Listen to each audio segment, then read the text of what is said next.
Okay, so another book review, and I just want to give you my thoughts on a book that's going to make my inner 12-year-old very happy. It's called Wrath of the Dragon, The Real Fights of Bruce Lee by John Little. So, Wrath of the Dragon, The Real Fights of Bruce Lee, and basically what the premise of the book is Bruce Lee obviously was a consummate filmmaker. He made four movies that really introduced martial arts to the world. He's still seen as the most incredible martial artist of all time. But could he actually fight, or was it all just camera trickery?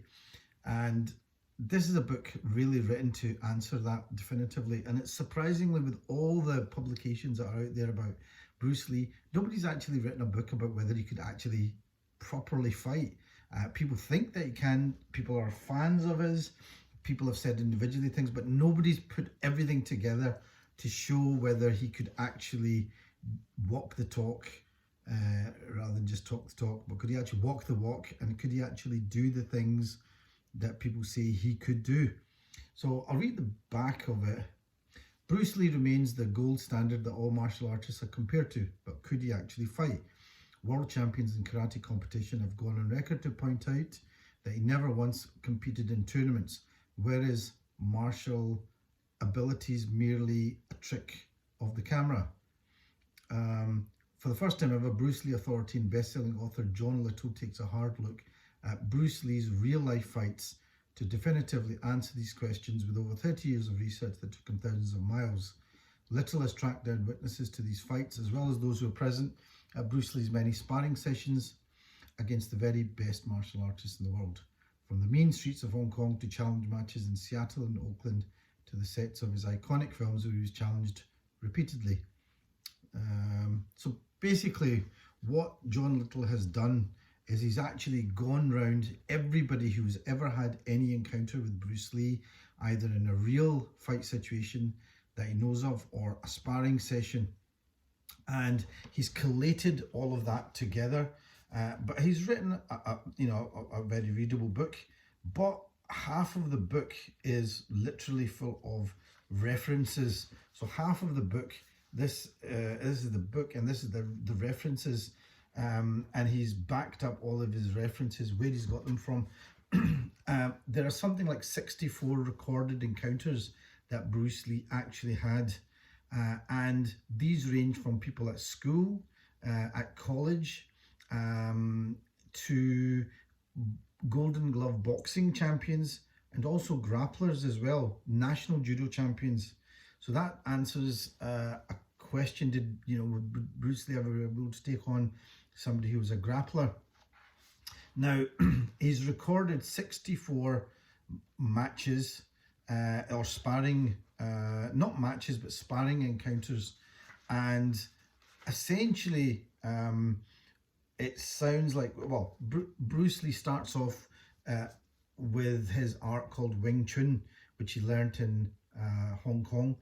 He never even completed the system because he got into trouble with people. He was a bit of what he calls a punk, and he got into trouble.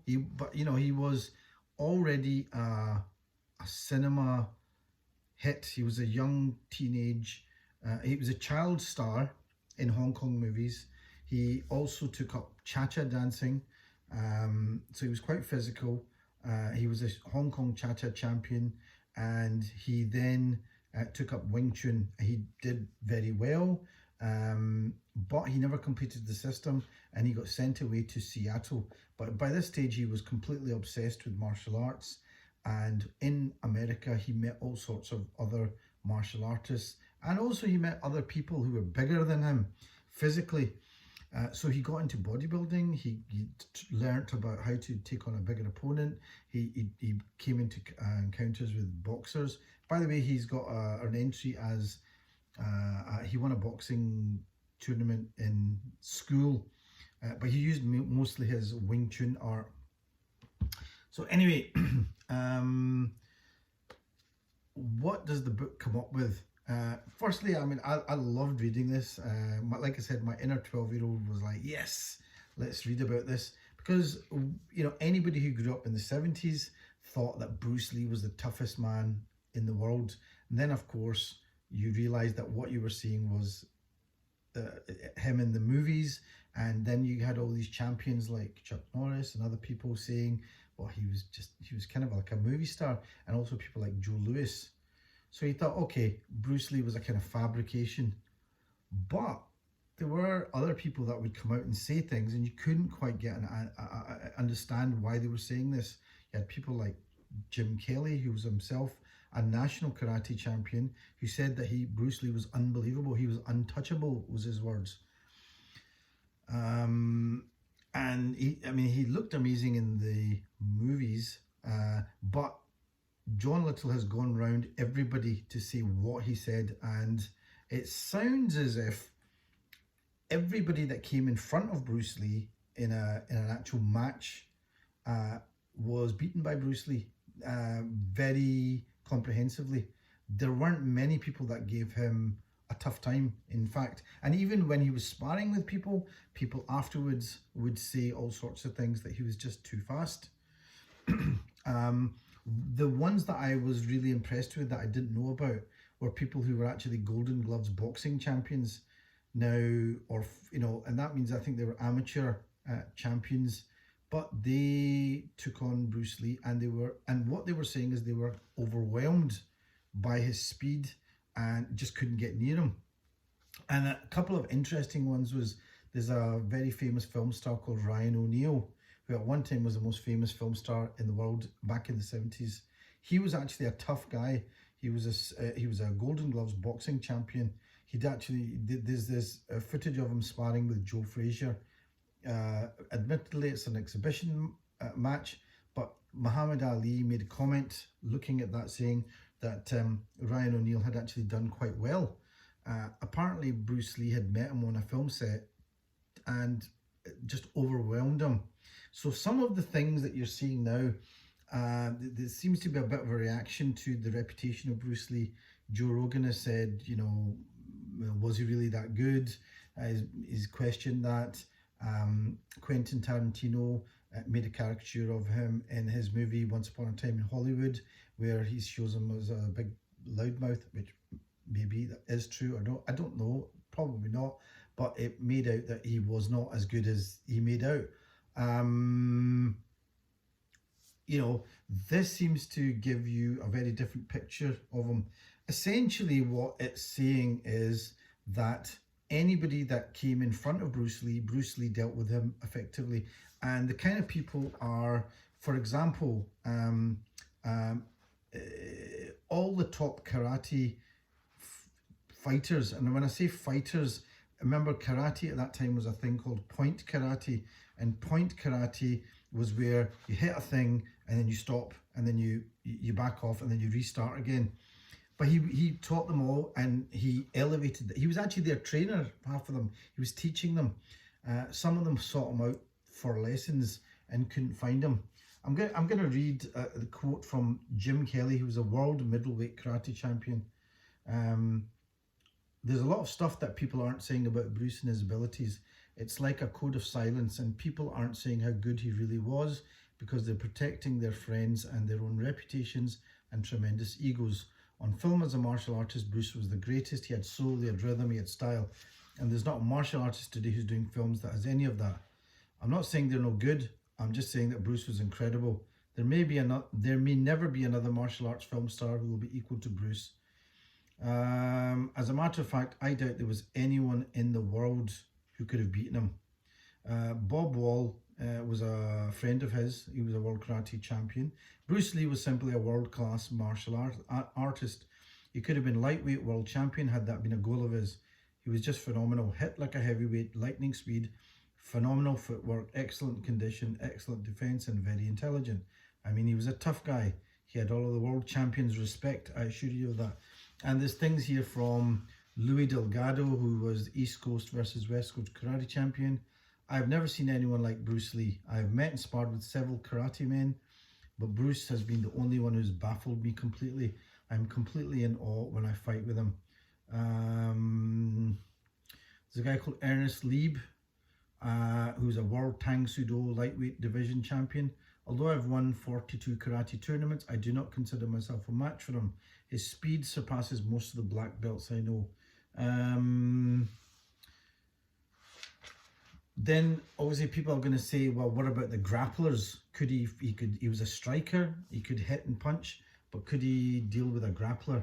Now in this it does say things about him. There's the grapplers that have said things about him. A guy called Hayward Nishioka, who was 4-time national American judo champion, Pan Am gold medalist. He by far in the physical realm was the best that I've ever seen. Gene LeBell was a 2-time national judo champion, and what he said was he was the top martial artist of his era, no doubt about it. How can you rate anybody higher? Wally J is somebody who does a thing called small circle jiu-jitsu. You can catch him out on YouTube. Amazing. He said, I've seen a lot of good martial artists in my time, even great ones, but Bruce was at least 1 or 2 levels above that. He could have been any of the champions. Jesse Glover is a guy who was his first student, and what he said was, these guys who talk about their strength and their relationship with Bruce, like, yeah, I'm a big guy and I'm strong and he's small, they forget that a guy like Bruce could just blind you. Not to mention the fact that Bruce could get hit harder than hell. But let's concede to them for a moment that their size means something. Remember, people like Michael J. White, who's a big action star, said that he could beat Bruce Lee because of his weight, because of the weight division. But Jesse Glover is saying that these guys have too much ego. They can't get beyond their own stuff. Bruce Lee is like Michael Jordan when he was on top, or he was like Muhammad Ali when he was in his prime, or somebody who kind of stood above everyone else in a series of activities. It's not that the other guys weren't good, it's that this guy was great. Bruce could move faster and hit harder than any martial artist in this country, and there was a strong possibility that he hit harder and moved faster than any martial artist in the world. One comment that sticks in my mind is the absurd claim that Bruce would have been among the top 5 lightweight tournament fighters if he were to compete today. The truth is that Bruce would have defeated any of the people competing in this country and perhaps anyone in the world of any size. So these are all guys who were trained fighters, who had been around for a long time. They all put Bruce Lee obviously in a couple of categories above anybody around at the time. Remember, Bruce Lee died in 1972, and for probably most of the 70s, his main aim was, training, but also just making movies. And he did become probably the biggest movie star in the world for a short period of time. Like I said, grapplers, there might be something you can say about, he didn't come across Brazilian jiu-jitsu artists who fight on the ground, but Bruce Lee's idea was that if you're on the ground, he's not interested, he's going to walk away. So that was his idea, that 2 people are standing up, whoever's on the ground, that's it, it's over. And that was his attitude. Obviously, he learnt, he was somebody that probably would have picked up Brazilian Jiu-Jitsu and other things. But by that time, things might have moved on. He might not have been interested in competing for that reason. But he was somebody that seemed to want to learn for the actual defense as well. And what he did in the movies was completely different. So he says that what he did in the movies was very different from what he did as an actual art for defense, which was much, much more minimalistic. In the movies, it was all about big movements.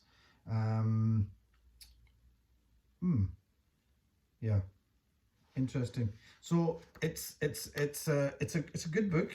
I really enjoyed reading this. They also talk about the time when he actually started making movies like Enter the Dragon, and there were all these extras there, and they all wanted to beat Bruce Lee and prove that they were as good as him. And it was like the old guns of the West.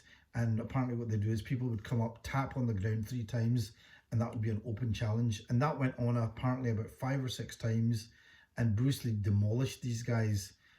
But the problem was that there was an American film crew, and people were crapping themselves that there would be some injury somewhere. In fact, there was one injury, an accident where Bruce cut part of his hand in a stunt, and that just held up production, and that was money. So they had to just put a stop to it.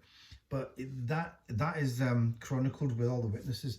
And the other thing about this is every encounter is referenced at the back. And like I said, a good part of the book is just about references. And he, so it's like, it's not just taken on word of mouth, it's referenced. Some of them are easy to reference because they're actually the people talking and it's on video. But others, he's referenced them with other people. So he's gone to a lot of trouble to back up all the claims. And like I said, was he a fighter? Most definitely. He could do what it says on the tin. Was he the greatest fighter of all time or the greatest martial artist of even that time? That's very difficult to prove because we don't know who else was around, and you can only take on the people that come in front of you. But it sounds as if anybody that came in front of Bruce Lee was soundly demolished in sparring or in an actual fight, which is a different thing. But in terms of an actual sparring session, he would demolish people. I've heard a couple of people say something else. They said that he was having difficulties with Chuck Norris, which I find, I'm kind of surprised at, because I've read in this book, Chuck Norris himself is saying that he took lessons from and that nobody could come near Bruce. So I'm not sure where that comes from. And then I've heard a couple of other stories where apparently Bruce Lee was accosted in an airport when he was asleep on a bench, and 5 or 6 guys jumped him while he was asleep. Maybe that's the only way you can get to him. I don't know. I don't know if that story's true. And I also would have been really interested to hear about a guy called Jihan Jay, who's a big founder of Hapkido, who actually made a movie with him as well. But I think maybe they never sparred. They probably just exchanged techniques. And I would like to have heard what he thought of him as well. But anyway, really interesting book, Wrath of the Dragon, The Real Fights of Bruce Lee by John Little. And it's basically an attempt to say, look, could Bruce Lee fight? Was he, could he do what he said? And I think really from this you can say, yes, he could. Was he the greatest martial artist of his generation? I'd probably put money on it that he probably was. Were there deficiencies in his art? Yeah, probably. And he would probably have gone on to do something about that. But anybody that came in front of him, he was able to take on and defeat and surpass in technique. So that's all I can say about it. But it's very interesting, and I'm sure the debate will still go on. So that's Wrath of the Dragon, The Real Fights of Bruce Lee by John Little. Hope you enjoyed that.